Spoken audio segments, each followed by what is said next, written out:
porque as negociações, elas devem continuar. E agora, o governo e a diplomacia não querem falar apenas dos produtos, mas também das sanções impostas a ministros, a autoridades. André Anelli, qual que é a estratégia do governo neste caso? Conta aí, bem-vindo.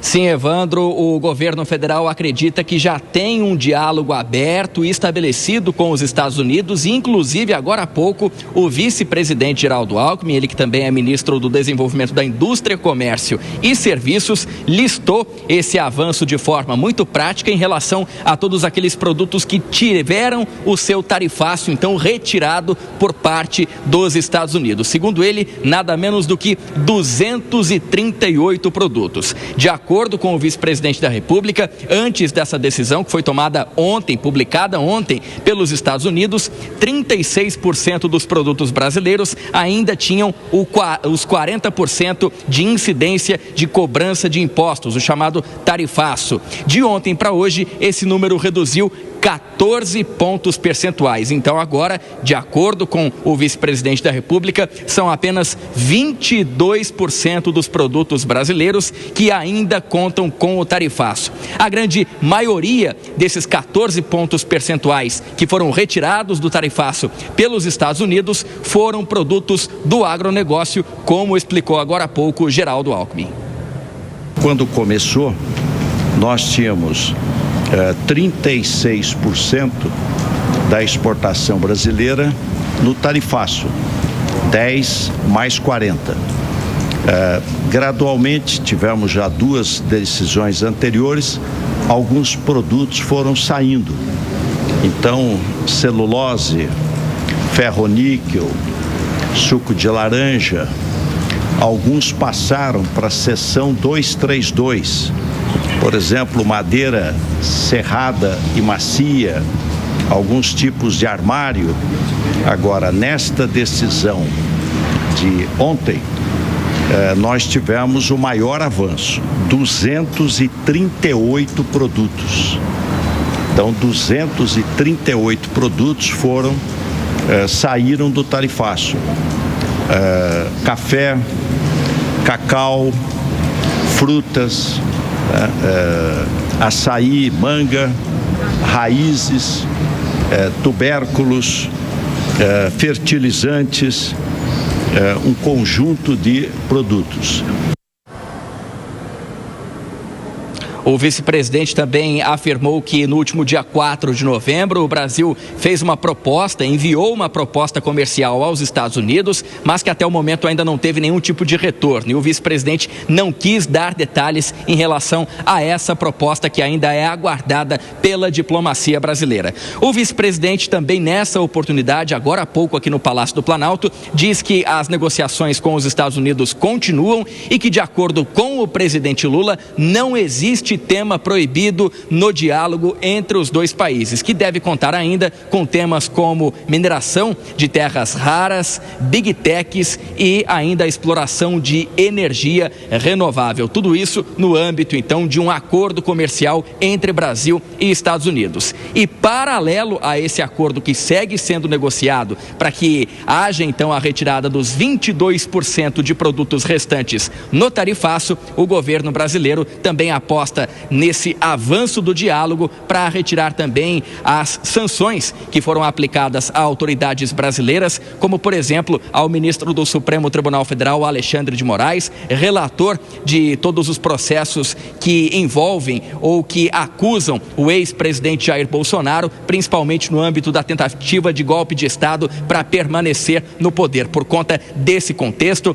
na avaliação pelo menos inicial dos Estados Unidos, houve uma caça às bruxas, ou seja, uma perseguição política. A partir de então, isso foi utilizado como um dos argumentos, o principal deles, para a imposição dos tarifaços aos produtos brasileiros, mas agora essa questão deixa de ter força junto aos Estados Unidos. O Brasil já avançou em mais de 80%, retirando então o tarifaço dos produtos que são importados pelos Estados Unidos aqui do país, e a partir de agora restam 22% e também essas questões de sanções que o governo brasileiro vai seguir trabalhando para que sejam derrubadas também, agora apostando em todo esse avanço no diálogo com o governo americano.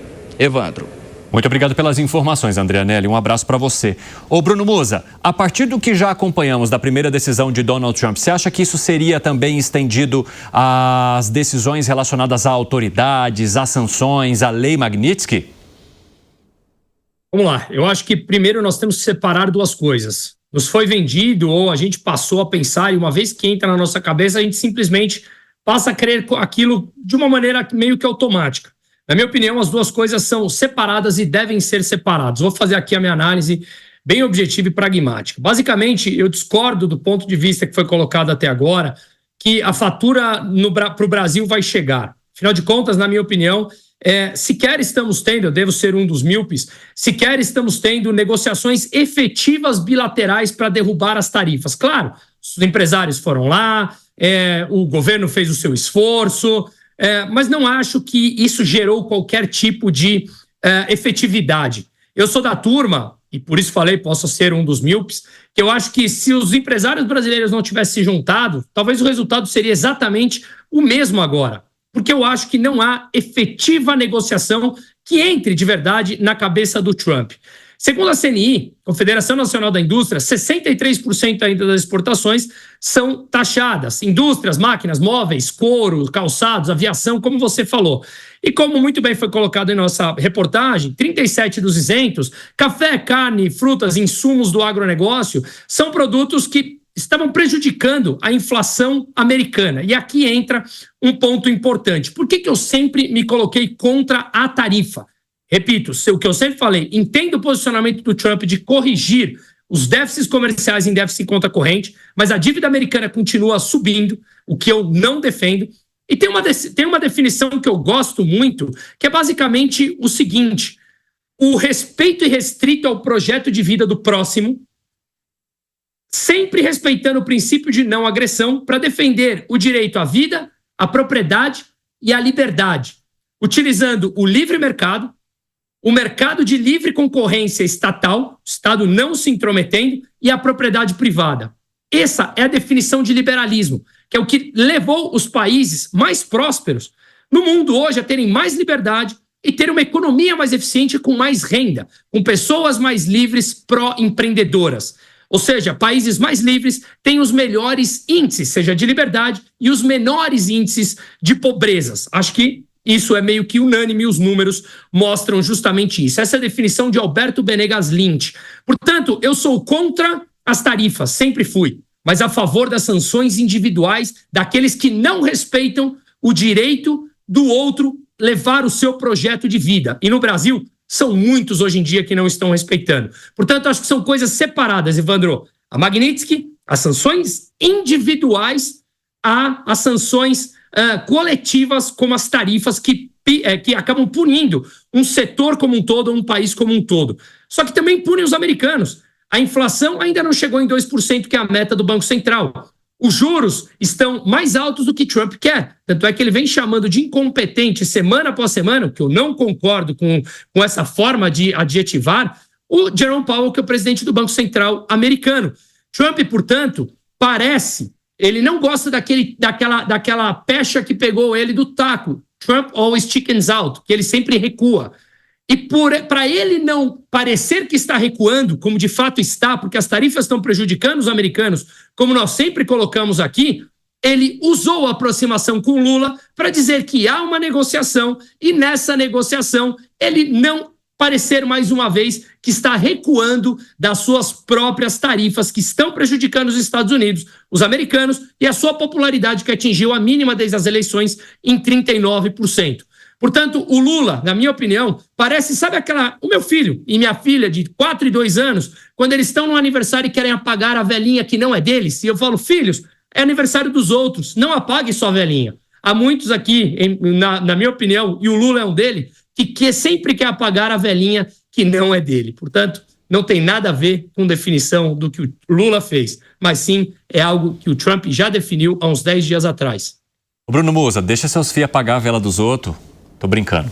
Quando no aniversário dela não, né, Evandro? Ela tem que respeitar o dos outros, né? Sei, no Brasil, as instituições já nos ensinam a não respeitar nada dos outros. Pelo menos dentro da minha casa eu quero ensinar que ela respeite. Ah, não, cara. Era uma brincadeira pontual. Não precisava nem me explicar tudo isso. Eu entendi, vai tô lá, brincando. Piperno. Diga. Olha, o presidente Lula, ele fez um golaço, sim. Ele dá um show nessas negociações, com todo respeito. E veja, a direita brasileira até hoje não projetou um líder minimamente capaz disso, de enfrentar esses grandes desafios. E não é à toa que ele transita, né, por tantos fóruns já há tantos anos. Então, veja, um negociante, um negociador experiente como ele e bem assessorado, sabia exatamente de muito disso que o Bruno falou. Ou seja, o problema das tarifas, em algum momento, iria impactar muito mais lá. Nós vamos tomar algum prejuízo no curto prazo, é verdade.